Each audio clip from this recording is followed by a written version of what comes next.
Hello दोस्तों, PhD का एक नया नोटिफिकेशन स्टार्ट हो गया है जो कि आईआईटी गोवा से है। दोस्तों इन्होंने काफ़ी सारे सब्जेक्ट के लिए आवेदन मांगे हैं।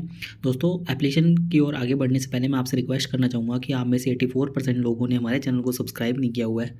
यदि आप हमारे चैनल पर नए हैं तो आप हमारे चैनल को सब्सक्राइब कर सकते हैं। अब दोस्तों हम इसका नोटिफिकेशन देख लेते हैं। दोस्तों ये इसका एप्लीकेशन ब्रोशर है जिसके अंदर इन्होंने सभी डिटेल्स वगैरह दी है कि आपको किस प्रकार से आवेदन वगैरह करना है।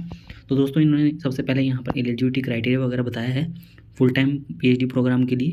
दोस्तों इन्होंने बताया कि आपके पास मास्टर डिग्री हो इंजीनियरिंग या टेक्नोलॉजी वगैरह के अंदर 60% मार्क्स के साथ में। दोस्तों 5% का रिलैक्सेशन है SC ST के लिए, तो उनके लिए 55% मार्क्स चाहिए होंगे। या आपके पास में बैचलर डिग्री हो 70% मार्क्स के साथ में, 65% मार्क्स SC ST के लिए। और यदि आपके पास मास्टर डिग्री है साइंस या आर्ट्स सोशल साइंस वगैरह इसके इक्विवेलेंट के लिए, तो आपको 60% मार्क्स चाहिए। तो ये इसकी एलिजिबिलिटी वगैरह है और यहाँ पर इन्होंने स्ट्रीम के हिसाब से भी दे रखा है। तो दोस्तों आपके पास में मिनिमम एलिजिबिलिटी के साथ में इनमें से कोई एक एलिजिबिलिटी वगैरह भी होनी चाहिए, तो इस बात का ध्यान रखिएगा। जैसे इन्होंने इंजीनियरिंग के साथ में बताया है, एलिजिबिलिटी तो ऊपर इन्होंने बता दी है नीचे, बट इंजीनियरिंग के लिए इन्होंने बताया कि आपके पास क्वालिफाइड गेट सर्टिफिकेट होना चाहिए जो कैंडिडेट BTech MCA MSc वगैरह से है, तो उनके पास वैलिड गेट स्कोर वगैरह होना चाहिए। या junior research fellowship GRF CISR UGC NBHM DBT ICR ICMR ICPR fellowship वगैरह हो, या BTech डुअल डिग्री प्रोग्राम किसी IIT वगैरह से हो 8.0 CGPA वगैरह के साथ में, ऐसे ही 2 ईयर का प्रोफेशनल एक्सपीरियंस वगैरह हो। ये आप देख लीजिएगा। जैसे कि आगे साइंस सब्जेक्ट के लिए बताया कि गेट CISR UGC नेट जेस्ट वगैरह हो, या JRF वगैरह हो, CISR UGC NBHM DBT वगैरह से। ऐसे इन्होंने सभी के लिए अलग अलग डिटेल्स वगैरह बताई है। ह्यूमैनिटीज़ के लिए देख सकते हैं दोस्तों, UGC नेट या गेट का सर्टिफिकेट होना चाहिए आपके पास में, और या JRF वगैरह हो। पार्ट टाइम के लिए आगे दोस्तों इन्होंने बताया है कि आपके पास में ये सेम एलिजिबिलिटी रहेगी पार्ट टाइम वगैरह के लिए भी, तो इन्होंने यहाँ पर बता दिया गया है। तो कुछ एलिजिबिलिटी अलग है, जैसे कि बैचलर डिग्री में बताइए कि साइंस इंजीनियरिंग टेक्नोलॉजी वगैरह के अंदर 80% मार्क्स के साथ में, 75% SC ST के लिए चाहिए होगा, या आपके इसके इक्विवेलेंट हो किसी IIT IISR IIIT IISc NIT वगैरह से किया हो 1 ईयर के एक्सपीरियंस के साथ में। आगे दोस्तों इन्होंने यहाँ पर एप्लीकेशन की कैटेगरी वगैरह बताई है। तो एप्लीकेशन की कैटेगरी फुल टाइम रेगुलर के लिए इन्होंने बताया है कि यहाँ पर टीचिंग असिस्टेंटशिप एक कैटेगरी ये है, और दूसरा प्रोजेक्ट के थ्रू कैटेगरी बताई गई है। तीसरा ये गवर्नमेंट सेमी गवर्नमेंट फेलोशिप वगैरह अवॉर्डी हो कोई, या स्पॉन्सर्ड हो, सेल्फ फाइनेंस्ड हो। ऐसे इन्होंने पार्ट टाइम के लिए कैटेगरी वगैरह बताई है। तो ये देख सकते हैं कि परमानेंट है या एक्सटर्नल सेल्फ स्पॉन्सर्ड, या परमानेंट स्टाफ IIT का हो।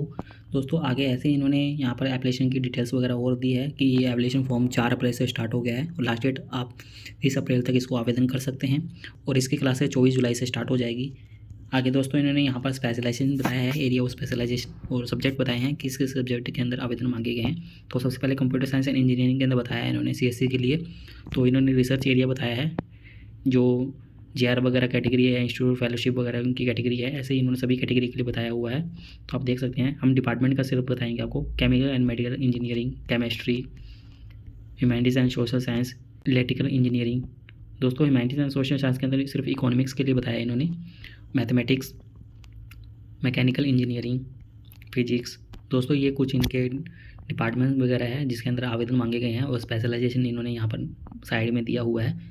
आगे दोस्तों इन्होंने कुछ जनरल इंस्ट्रक्शन वगैरह दिए हैं कि आपको ये एप्लीकेशन फॉर्म ऑनलाइन ही आवेदन करना होगा, और यदि आप कोई पार्ट टाइम वगैरह के लिए आवेदन कर रहे हैं तो आप किसी प्रोफेशनल वर्क के अंदर होने चाहिए, और यदि आप स्पॉन्सर कैटेगरी के अंदर आवेदन करना चाहते हैं तो आपके पास स्पॉन्सरशिप लेटर होना चाहिए, तो इस बात का ध्यान रखिएगा।